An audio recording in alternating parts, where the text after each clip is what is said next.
आइए इस टॉपिक को बहुत महत्वपूर्ण और गंभीरता से ध्यान देकर हम इस टॉपिक को पढ़ते, जो टॉपिक है गेस्टाल्ट थ्योरी।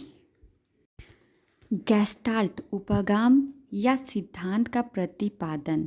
मनोविज्ञान एक प्रमुख स्कूल गेस्टाल्ट मनोविज्ञान, जिसमें कौन कौन से 3 लोग सम्मिलित होते हैं, जो कि वर्दाइमर है, कहलर और कॉफका का नाम मशहूर हुआ है। गेस्टाल्ट उपगम की व्याख्या निम्नलिखित 4 भागों में बांटा गया। कितने भागों में? तो 4 भागों में। ध्यानपूर्वक आप यह ध्यान दे सकते हैं कि 4 भाग वो कौन कौन से हैं। पहला है आकृति पृष्ठभूमि प्रत्यक्षण, दूसरा है प्रत्यक्ष ज्ञानात्मक संगठन का नियम, तीसरा समाकृतिकता का सिद्धांत, चौथा है क्षेत्र बल। तो आइए इस महत्वपूर्ण बिंदुओं को थोड़ा गंभीरतापूर्वक ध्यान दें। आकृति पृष्ठभूमि किसे कहते हैं? आकृति पृष्ठभूमि का मतलब यह है कि जब हम किसी चीज़ का प्रत्यक्षण करते हैं तो अलग अलग रूप में ना करके संपूर्ण रूप में करते हैं। जैसे मान लिया जाए, यदि हम किसी चेहरे को देखते हैं तो उसके आँख को, नाक को अलग रूप में ना देखते, पूरा संपूर्ण रूप में पूरे चेहरे को देखते हैं। और जब व्यक्ति किसी विशेष वस्तु का प्रत्यक्षण करता है तो उसे वस्तु या विशेष का कुछ भाग जो अत्यंत स्पष्ट दिखाई देता है उसे आकृति कहा जाता है, और जो थोड़ा कम स्पष्ट दिखाई देता है उसे क्या कहते हैं? तो पृष्ठभूमि कहते हैं। हाँ, जैसे कि ये नोट्स आप लोग देख रहे हैं, मैं इसलिए डाली हूँ क्योंकि शायद आपको पीजीटी या फिर नेट में आपको बहुत आवश्यकता पड़ जाए, क्योंकि जब हम लोग पढ़ चुके होते तो कुछ टॉपिक जो है कि शॉर्ट नोट्स के लिए काम देता, तो इसलिए इस वीडियो को मैं बना रही हूँ। तो आगे हम बढ़ते हैं। आगे आपको बहुत सारी पिक्चर्स मिलेंगे जो कि फूलदान का होगा, चेहरा का होगा, कोई नाच रहा होगा, तो इस वजह से हम आगे देखते हैं। यदि 2 आकृति तथा 2 पृष्ठभूमि, यदि उजला भाग आकृति के रूप में उभरता है तो व्यक्ति को फूलदान दिखता है और काला वाला भाग पृष्ठभूमि के रूप में दिखाई देती है। परंतु जब काला वाला भाग स्पष्ट रूप से यानी आकृति के रूप में दिखाई देता है तो व्यक्ति को आमने सामने हुए 2 व्यक्तियों का चेहरा के रूप में दिखाई देता है। ये जो 3 व्यक्तियों को देख रहे हैं ना, वर्दाइमर, कहलर और कॉफका, ये तीनों बहुत ही मशहूर है। अब दूसरे टॉपिक के अंतर आते हैं। ठीक है, दूसरा टॉपिक कौन सा था? तो प्रत्यक्षणात्मक संगठन का नियम।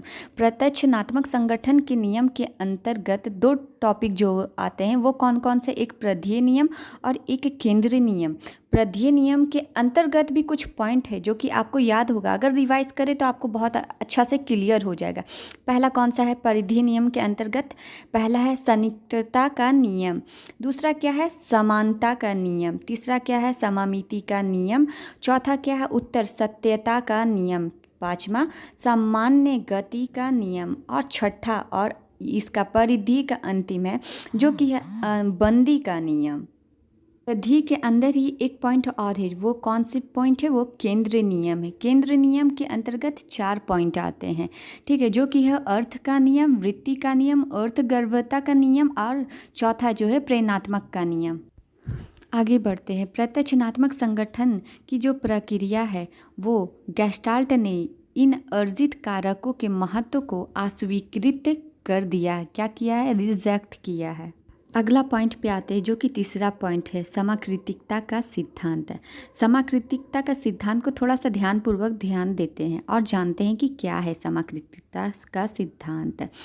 ठीक है, व्यक्ति जिस घटना या वस्तु का प्रत्यक्षण करता है उससे मस्तिष्क से संबंधित क्षेत्र में भी बहुत परिवर्तन या कुछ परिवर्तन होता है। इन दोनों के बीच अर्थात घटना या वस्तु जिसका प्रत्यक्षण किया जा रहा है, इसमें दो बिंदु आते हैं। वो कौन कौन से? जो कि सम्मिलित होते हैं और एक दूसरे से संबंधित भी होते हैं। कौन से टॉपिक है? वो है प्रत्यक्षणात्मक क्षेत्र और दूसरा क्या है? तो मस्तिष्क क्षेत्र। जैसे एग्जाम्पल के थ्रू हम आपको समझाते हैं। जैसे अंधेरे में 2 बल्ब एक ही जगह लगा हुआ है और वही आपको कभी बंद करिए कभी जलाइए, लगातार कंटिन्यूस करिए, तो वहाँ आपको लगता है कि वहाँ 2 बल्ब जो कि घूम रहे हैं आपस में, उसे कहते हैं एक दूसरे से संबंध होना, समाकृतिकता का सिद्धांत।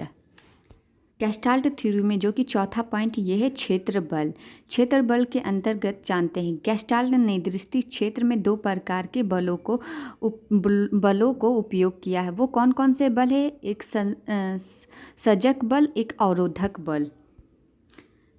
सजक बल का क्या काम है वो जानते हैं हम लोग मिलके। सजक बल का काम समान उद्दीपकों को आपस में मिलाना होता है। और अवरोधक बल का मुख्य काम क्या होता है? जिसका उद्दीपक को अलग अलग रखना होता है। जैसे एग्जाम्पल देते हैं, संसर्जक बल में गुणात्मक समानता अधिक होती है। एग्जाम्पल ले लेते हैं कि जब हम कोई किताब पढ़ते हैं तो अगर वहाँ लाल किया हुआ रहता है तो देखते हैं कि उस पर ध्यान हम लोग को ज़्यादा जाता। क्यों जाता है? उसमें गुणात्मक बल अधिक होता है, इस वजह से हमारा ध्यान उस चीज़ पे ज़्यादा जाता है। आज भी हम जानते हैं कि गेस्टाल्ट थ्योरी योगदान काफ़ी महत्वपूर्ण रहा है। गेस्टाल्ट थ्योरी का जब भी नाम आता तो ये 3 व्यक्तियों का नाम ज़रूर आता है। कौन कौन से? वर्दाइमल, कोहलर और कॉफका। ये हम लोग को ध्यान देना है कि कौन गेस्टाल्ट क्या करता है, किस वजह से, कौन से बिंदुओं को हमें ध्यान देना है। इसलिए थैंक यू सो मच इस वीडियो को